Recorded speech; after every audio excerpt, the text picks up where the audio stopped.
This news update is brought to you by Grab somebody and tell them hello. Pure happiness will be connect to flow. Smile and cheer because that is we flow. Grab somebody and tell them hello. With your hands in the air, hands in the air, hands in the air, hands in the air. This is how we flow, yeah. Grab somebody and tell them this is how we flow. Pure happiness will be connect to flow.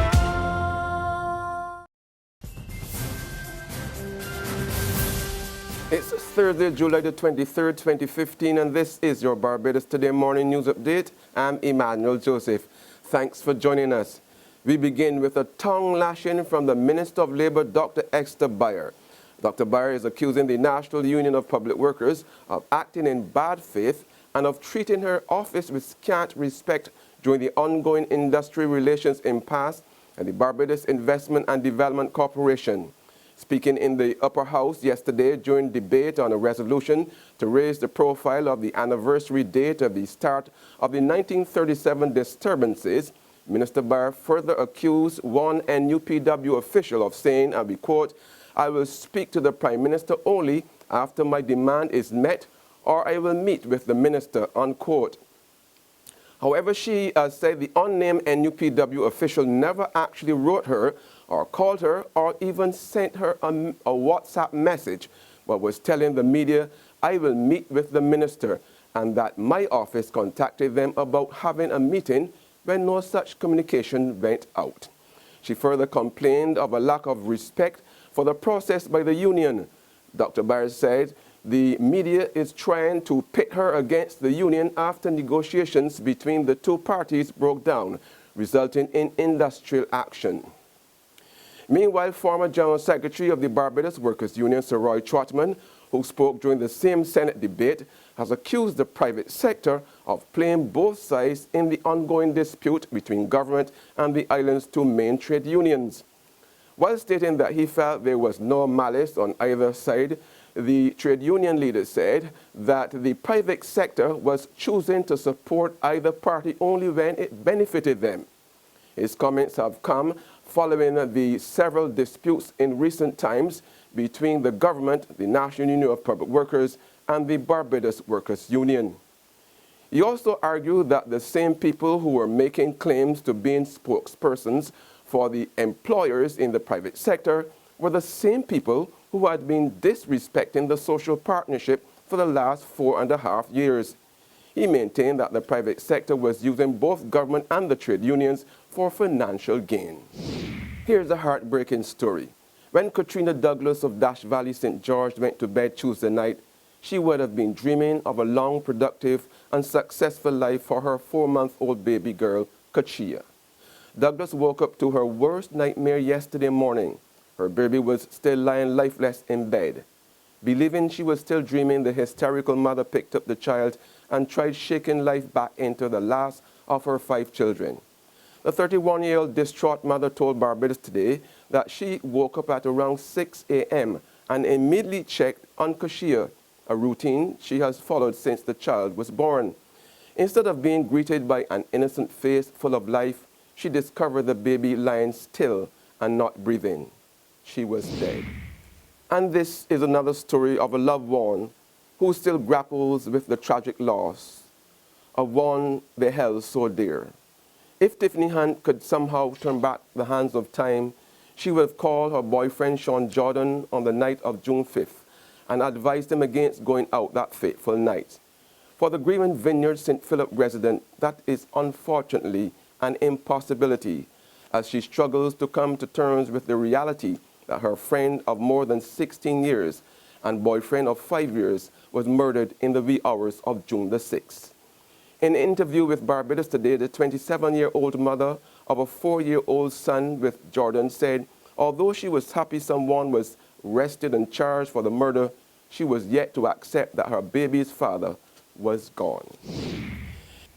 In sports, Barbados ran away with silver in the 100-meter sprint final at the Pan American Games in Toronto, Canada last night.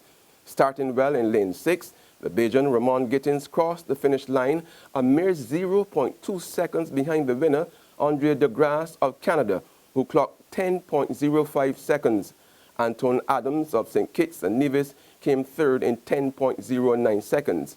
And Barbadian Akila Jones, she broke a national record in the high jump by jumping 1.91. There's regional and international news after this short break.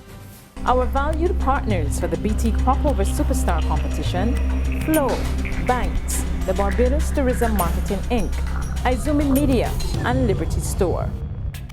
Secure your future, be financially strong. Since 1983, we have been there for you. A smart range of products, great tax benefits. We're the solution to your hopes and your dreams. The Barbados Workers Union Cooperative Credit Union. The Barbados Workers Union Cooperative Credit Union. Humble beginnings to smart loans, smart savings. Save smart and borrow smarter. That's the move for me. Stability, prosperity. We're the solution to your hopes and your dreams. The Barbados Workers Union Cooperative Credit Union. The Barbados Workers Union Cooperative Credit Union. Got it in my hand, yeah. My Barbados, my bank. Got to understand, yeah. My Barbados, my bank. Ain't nothing like a core bank spare. None of them others just can't compare. You just got to love that taste. It's a world-class thing this land makes. Whether I'm cruising or at a bar, whether I'm at home, my bank spare is never far. For this blessing, got to give God thanks. My Barbados, my bank. Welcome back with news from the region now. That Trinidad and Tobago's opposition leader, Dr. Keith Rowley, has raised questions about what led police to arrest Muslimin chief Yassim Abu Bakr. Dr. Rowley says he hopes the officers spearheading the high-profile investigations into the murder of Dana City Hall followed a legitimate lead in arresting Bakr in connection with the crime. Of course, I take no issue with the police doing their job. But I'm still a citizen observing. I hope that the police could add to the detection level that is so low with respect to criminal conduct in Trinidad and Tobago. So, I hope at the end of the inquiry and the questioning of Bakr that it is in fact serious, honest police work, and we are very near to closing the case on Dana City Hall. In more regional news, the final negotiations between the Antigua and Barbuda government and the PDV Carib for the sale and purchase of shares in the West Indies Oil Company are underway. A high-level team from Venezuela is in St. John's to take part in the negotiations. Before the talks got going, Energy Minister Assot Michael addressed the meeting. In this report, Asiana Tittle explains that the intention is to bring Venezuela on as a full investment partner in the deal. Minister of Investment and Energy, the Honorable Assot Michael, says that already for the last quarter, and even before the government of Venezuela has come on board as a partner, WEOC has contributed significantly to the earnings of the Treasury of Antigua and Barbuda. According to Minister Michael, the operation will save money for the Venezuelan government and its oil company, as well as earn them money for dividends payable by WEOC. On the international scene, the Cincinnati Police Department says it has finished investigating the fatal shooting of an apparently unarmed black man by a University Cincinnati police officer.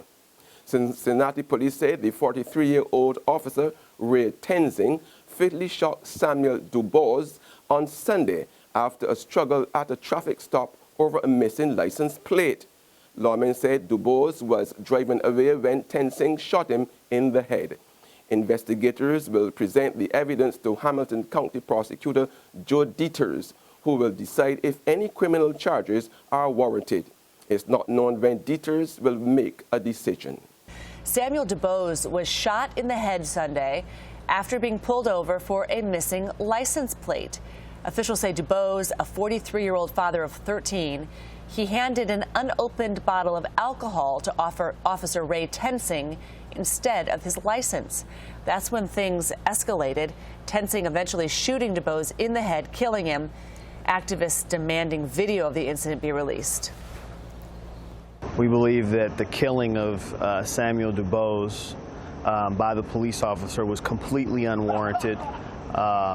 We are seeing cases across the country over and over again where routine traffic stops end up fatal. And quite frankly, we're tired of it. We're done. Officer Tensing has been with the University of Cincinnati Police Force for just over a year. He is now on paid administrative leave. And that's where we end our Barbados Today morning news update. However, you can join us again this afternoon. Until then, remember to log on to www.barbadostoday.bb, subscribe to our e-paper and email updates, or like us on Facebook. You can also catch us on Izumi Media in bus terminals or screenplay at supermarkets and gas stations near you. Also tune into Channel 101 on Lime TV and Mix 96.9 FM to get all the latest news and sports. I'm Emmanuel Joseph. Have a fantastic day. Our valued partners for the BT Cropover Superstar Competition: Flow, Banks, the Barbados Tourism Marketing Inc., Izumi Media, and Liberty Store.